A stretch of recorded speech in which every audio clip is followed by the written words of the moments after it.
This presentation is intended to be a brief introduction to how our brain perceives flavor. Matching flavors and sometimes counterbalancing flavors are the foundations of pairing food and wine for an exceptional meal event. Accordingly, we need to start with the building blocks of flavor science to learn how to consistently deliver a perfect pairing. Taste and flavor are terms often used interchangeably, but as we'll soon learn, they're not the same thing. Taste is one of the tools we use to categorize and identify what we've ingested, but taste has its limitations. We know that both food and wine offer a plethora of different nuances and sensations, many of which taste can't capture. For this discussion, we'll refer to flavor as the overall sensation we experience when consuming food or wine. And to simplify today's discussion, we'll focus on flavors and the processes we go through in evaluating wine.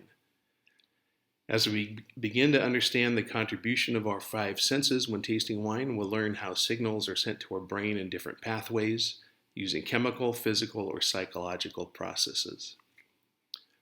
Our brain is really good at deciphering all this data, and when it happens, and all of it happens within a fraction of a second. The challenge for us as tasters is in our ability to slow things down and allow us to focus on specific attributes and descriptions of these sensations we experience. It's in these descriptions and how we interpret them that we'll find the key to successfully pairing wine with a meal. Flavor is an amalgamation of numerous sensory inputs. The first we're going to explore is taste, or gustation. You might be surprised. It's estimated that taste only represents about 20% of the total flavor inputs, but it's how humans have evolved to distinguish between delicious, healthy foods and unpleasant or even poisonous foods. For example, many poisonous foods tend towards bitterness, which is why we're cautious when we encounter radicchio or even alcohol for the first time. In its simplest definition, taste is our ability to identify five sensations: sweet, salty, sour, bitter, and umami. Chemical reactions take place when wine meets the chemical receptors in our mouths, primarily on our tongues, and more specifically, it happens with the bumps on our tongues known as the papillae. And you can see 3 or 4 different types of papillae on this first picture.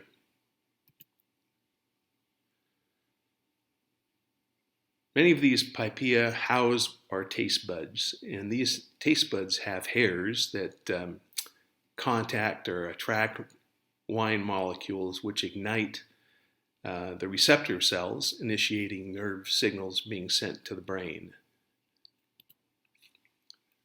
So the overall scheme looks something like this. A food particle attaches to the receptor protein on the taste bud, which ignites a neuro message, sends an impulse off to our gustatory cortex in the center of our brain. And this is where the brain identifies what the taste might be. Salt, you can think of pretzels, or if it's a wine, you might even think of grapes, wine made from grapes grown in a seaside vineyard. Sour, you can think of lemons or a tart, youthful wine like a Vinho Verde from Portugal. Sweet, you can think of donuts, cake, candy bars. In wine, it might be a German Spätlese Riesling. Bitterness could be radicchio, or in wine, a young Cabernet Sauvignon. And last, umami, which is a flavor you might pick up, or a taste you might pick up in miso soup or mushrooms, or in wine, it could be the bacon fat character often found in Syrah.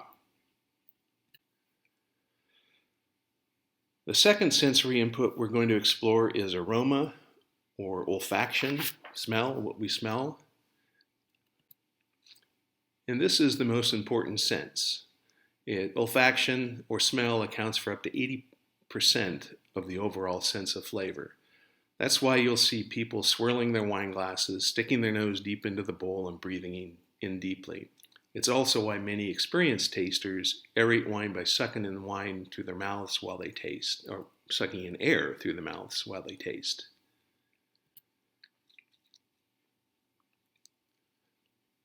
All right, we said in taste that there are 5 tastes that our body can distinguish, but there are over 100,000 different aroma compounds we can detect.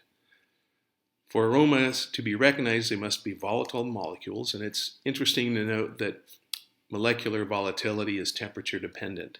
The colder it is, the less we're able to smell it, which is why many times we're tasting wines at room temperatures. We're looking to maximize the aroma.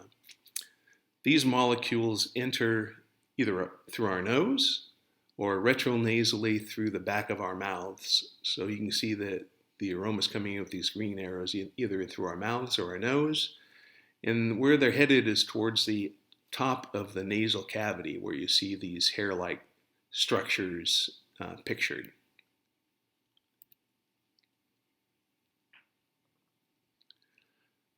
So these volatile aromas are captured by these hairs on hair receptors, and like in taste, they trigger nerve impulses that are ultimately sent to the brain.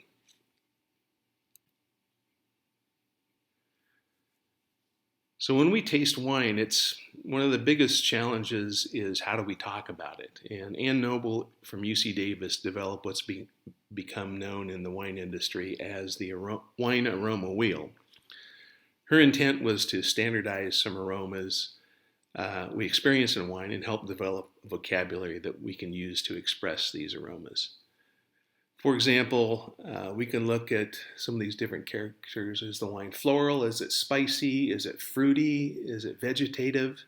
Well, if we want to focus on a wine being fruity, what kind of fruitiness is it? Is it citrus, berryish, tropical, or is it a tree fruit?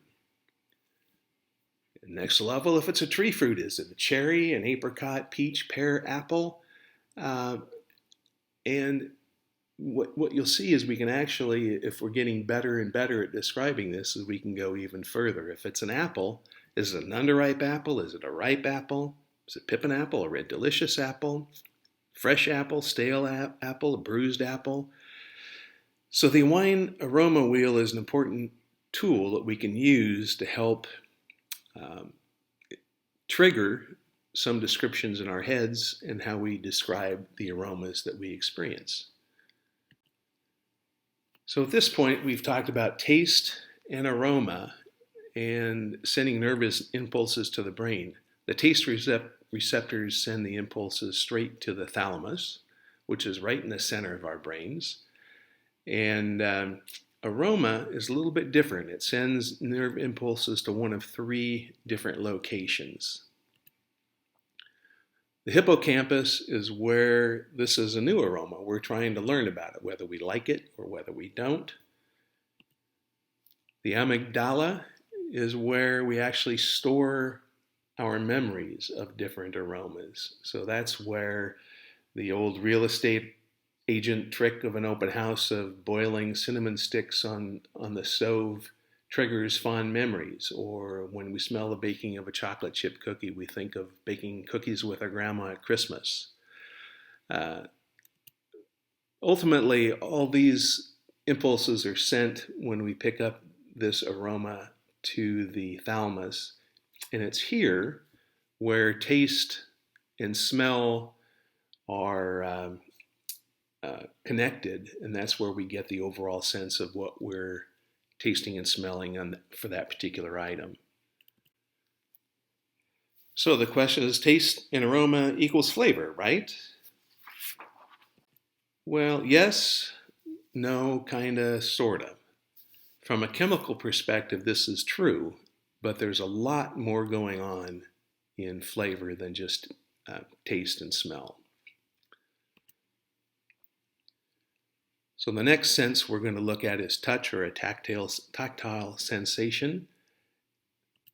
And Most of this also happens in our mouths, on our tongues. And again, our papillae come into play. This time it's a very specific papillae. It's the filiform papillae.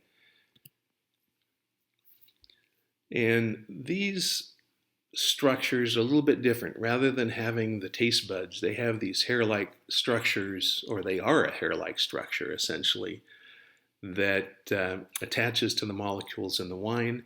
And they can sense things like temperature, a weight, whether it's oily, viscous liquid, or whether it's more what we call watery. Any sense of irritation, whether it's hot, spicy like a pepper, or anything else that might contribute to a physical characteristic of the wine. So, like the wine aroma wheel, UC Davis has also developed what they call their mouthfeel wine. And this is a tool that can be used very similarly to the aroma wheel. If you're looking at, we may start off saying, well, let's talk about temperature. We could then talk about is there any kind of irritation, or the weight, or if we want to focus on astringency and the surface smoothness of a wine, we can look at things like, is it furry? Is it fine emery board? Does kind of grate across our tongue? Is it velvety, suede, silk, chamois, or satin? And like the aroma wheel, we can go a little bit further. If it is furry, is it reminding you of peach fuzz, or is it more like licking a cat? So, it's interesting how you can elevate your descriptions and make them even more, descriptive of what it is your sensation. And those are all positives for good wine tasters. So now we've dealt with 3 of the 5 physical senses, and we've dealt with the chemistry in taste and aroma, and also the physicality of flavor in touch. And so you might be inclined to ask yourself if that's true, then taste plus aroma plus touch equals flavor, right? And the answer is almost. Flavor is used in flavor. We actually use all 5 of our sensors. We deal with taste, aroma, and touch, but also what we see and what we hear. So let's start with hearing. Can we hear wine? Well, certainly we can hear the pop of a cork when we open a bottle of wine. We can hear the swish and swirl of wine as we pour it into a wine glass. But what is most likely the most important factor is what's become known as the psychology of flavor. And that's really just what it sounds like. How we're affected by things like the word of mouth. And the most influential is word of mouth from our friends and our family. So we develop these preconceived notions before we even taste a wine, whether we're going to like it or not. Especially when one of our good friends say, you've got to try the Silver Oak Cabernet, it's the best wine I've ever tried. So you go into, before you try that wine, you've already got a notion of what it is you expect. Then to compound things, we might be avid readers of magazine, our favorite food and wine magazine, or we've read the latest issue of Wine Spectre. Those definitely can influence the way we see and perceive wine. But also social media, things like Yelp and Google reviews can influence us.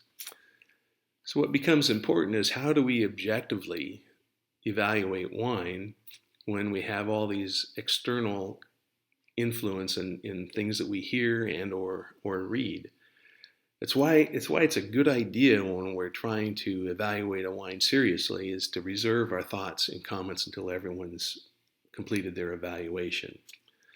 It's why um, if we're doing we want to do an objective tasting of, say, 6 different Chardonnays, that we taste the wines blind, meaning that the labels are covered and we don't know uh, exactly what it is we're tasting. That way, we don't have any preconceived notions as to the label and/or the producer.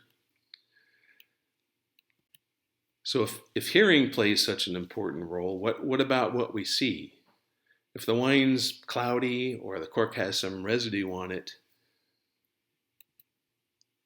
or in the bottle or the glass, we see these particulates floating around, we instantly kind of recoil and say, well, something's not quite right here.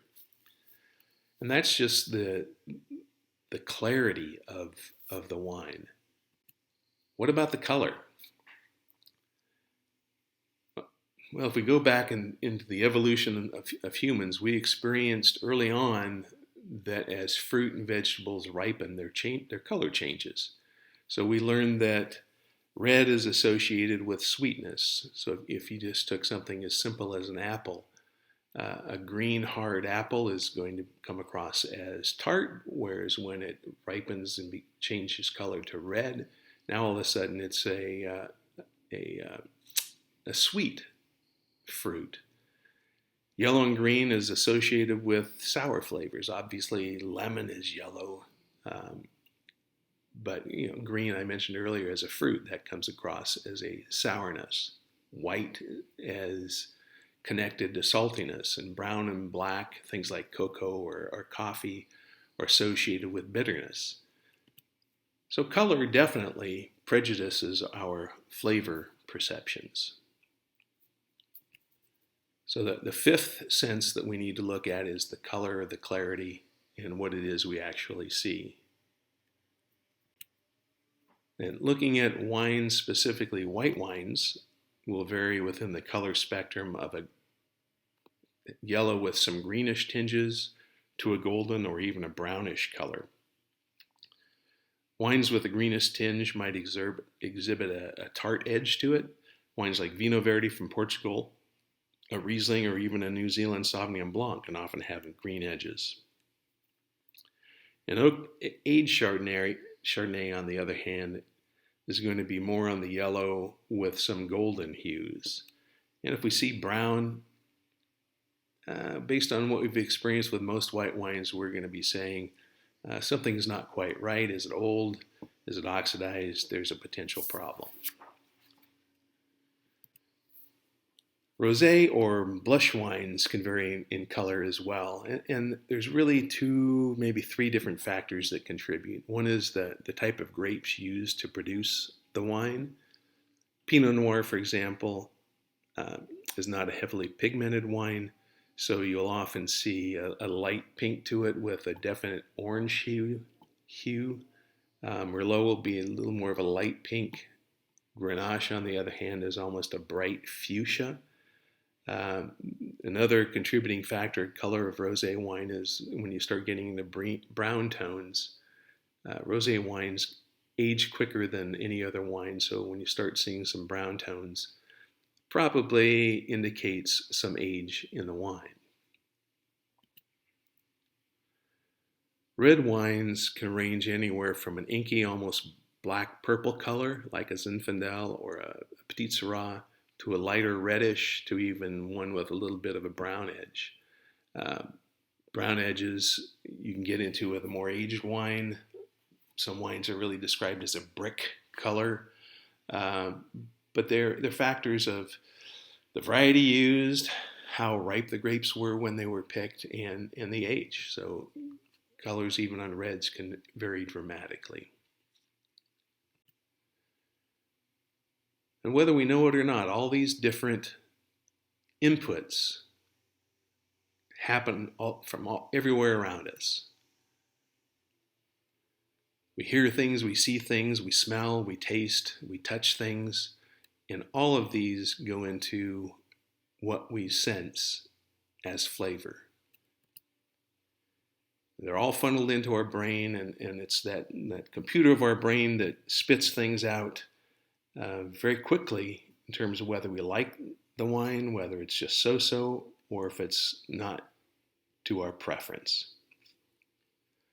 So one of the ways we're going to develop our skills in better and better evaluating flavor is by using scorecards for each tasting. The first scorecard we're going to use is one that was developed by Professor Maynard Amrine from UC Davis in the late 50s. It's a 20-point scale, and its main purpose was simply to determine if a wine was of commercial quality or not. So that's really, unfortunately, a statement of California wine 75 years ago. Since then, the scorecard has become the standard of the wine industry, and it's used to evaluate wine quality and also judge wines against each other. For example, when I served as a judge at some of the wine fairs in the state, Orange County, Riverside, and California state fairs, this is the scorecard that we use to separate gold medal wines from silver or bronze or non-medal winning wines. So as we go through here, I want you to notice how the five senses are captured. First two categories that we're going to judge are based on what we see. You've got the appearance, whether the wine's cloudy, as well as what the color of the wine is, whether that's appropriate, followed by a big section on aroma, what it is we smell is appropriate. Assessance is a measurement of volatile acidity, which is vinegar, so there's a taste sensation, it's sour. As is sugar, there's another taste, it's sweet.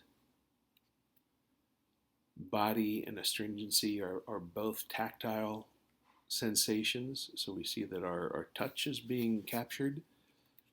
Flavor in this example is a measurement of the intensity of those characteristics, and overall is just our assessment of the quality of the wine. So the scorecard addresses 4 of our 5 senses directly, and the one missing is hearing, and that's really minimized by tasting wines blind and limiting any discussions until all the wines have been evaluated by all the tasters. Variations of the scorecard have developed over years. One that's very common now is a 100-point scale. There's also 5-star systems. An old wine magazine called California Connoisseur's Guide to Wine had a system that captured puffs. Then I think it's the New Yorker had a critics section where the guy's the picture is standing on a chair clapping versus someone sitting versus someone sleeping at their chair. So each of these focuses on our senses and quantifying what we perceive as the different flavors and putting the words to those flavors. So as we get better at describing the flavors we perceive in wine, we'll move into pairing these flavors with different foods based on the food's flavor profiles and what we perceive in the food's ingredients. So now the fun part, let's start tasting some wine and start developing our senses and our ability to describe what it is that we taste.